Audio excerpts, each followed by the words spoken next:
Video शुरू करने से पहले लाइक और सब्सक्राइब करें और डी के नवल स्टोरी चैनल को सब्सक्राइब करना ना भूले। चलिए बिना देर के लिए वीडियो शुरू करते हैं। 10 फीट लंबा एक भाला जो तेजी से भयानक युद्ध के मैदान में एक युवक की ओर बढ़ रहा था। भाले की रफ्तार इतनी तेज थी कि एक सामान्य व्यक्ति उसे देख भी नहीं सकता था। इस वक्त सामने खड़ा युवक लगभग 10 भयानक शैतानी योद्धाओं के साथ लड़ रहा था। योद्धा सौरमंडल के योद्धा थे और उनके सामने खड़ा युवक, जिसका नाम दीपक मेहरा था, स्वयं भी सौरमंडल के 7वें शीर्ष स्तर का योद्धा था। दीपक मेहरा के एक हाथ में तलवार थी और दूसरे हाथ में एक लंबा 9 फीट का भाला। वह सामने खड़ा 2 सौर्य मंडल योद्धाओं को अपने भाले के एक ही वार से खत्म कर देता है। जब दीपक अपने सामने के दुश्मन योद्धाओं को करने के लिए आगे बढ़ ही रहा था, तभी तेजी से उड़ता हुआ एक भाला उसके बाएं सीने को चीरते हुआ बाहर निकला जाता है। इस समय दीपक मेहरा यह नहीं पाया कि जब दुश्मन उसके सामने लगभग पूरी तरह खत्म हो चुके थे तो इस वक्त उस पर हमला किसने किया। ये सोचते हुए जब दीपक पीछे मुड़ा तो उसने पीछे उसका चचेरा भाई पिंटू मेहरा खड़ा था। पिंटू के चेहरे पर एक शैतानी मुस्कुराहट थी। वह इस तरह मुस्कुराते हुए दीपक की ओर बढ़ कि दीपक को कुछ भी समझने का समय नहीं मिल। दीपक के कुछ करने से पहले पिंटू ने अपनी तलवार इस तरह मुस्कुराते से दीपक का सिर धड़ से अलग कर दिया। क्या है इस कहानी का राज? क्यों दीपक को उसी को चचेरे भाई ने पीछे से वार करने मार दिया? क्या होगा अब इस कहानी में आगे, और क्या बच पाएगा दीपक? ये जानने के लिए बने रहिए हमारी कहानी सुप्रीम अवतार के साथ। डिवाइन वर्ल्ड के सबसे शक्तिशाली लोकों में से एक वर्दलोक। यहाँ वर्दलोक हमेशा ही शांति से भरा हुआ रहता है। वर्दलोक डिवाइन वर्ल्ड के 10 सबसे शक्तिशाली लोगों में से एक है। इसके अलावा इस लोक में कोई सारे शक्तिशाली साम्राज्यों अधिपति है। वर्दलोक के योद्धा शक्तिशाली है, साहसी और धैर्यवान। लेकिन इस वक्त उदयलोक के संपूर्ण प्रभावशाली क्षेत्र में केवल अराजकता की स्थिति पैदा रही हो है। यहाँ भी केवल इसलिए है क्योंकि उदयलोक पर एक भयानक और अत्यधिक शक्तिशाली लोक, जो कि एक शीर्ष श्रेणी का डेमोनिक लोक है, जिसका नाम शावक लोक है, के द्वारा आक्रमण जाने के कारण है।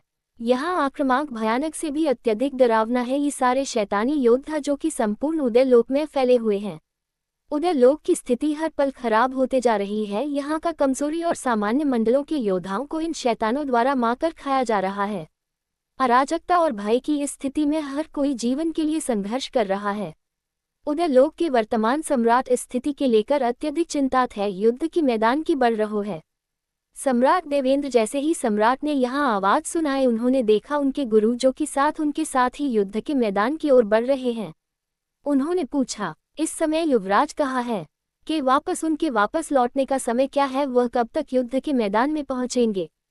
सम्राट देवेंद्र ने कहा, मास्टर, जल्द ही युवराज युद्ध के मैदान में हमारा साथ दे रहे होंगे।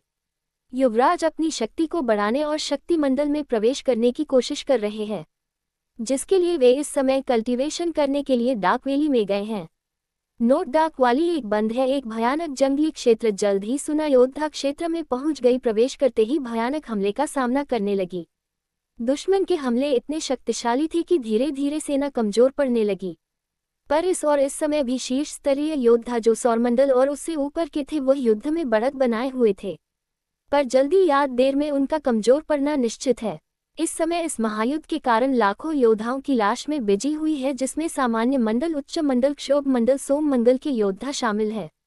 उदयलोक के योद्धाओं में सौर्य मंडल, शक्ति मंडल के योद्धा अभी भी जीवित और लगभग सामान्य स्थिति में है। समय का लगभग 10 लाख उदयलोक के योद्धा मार जा चुके हैं। शावक लोक भी लगभग 1 से 2 लाख योद्धा मारे जा चुके हैं, परंतु केवल मध्य मंडल और उच्च मंडल तक के योद्धा है। उनकी शैतानी ताकतों की वजह से भयानक और अत्यधिक शक्तिशाली शावक लोक जैसे अत्यधिक शक्तिशाली सिविलाइजेशन का सामना करते हुए उदयलोक की स्थिति भयानक से भी भयानक है। उदयलोक के संपूर्ण योद्धाओं का मारा जाना केवल समय की बात है।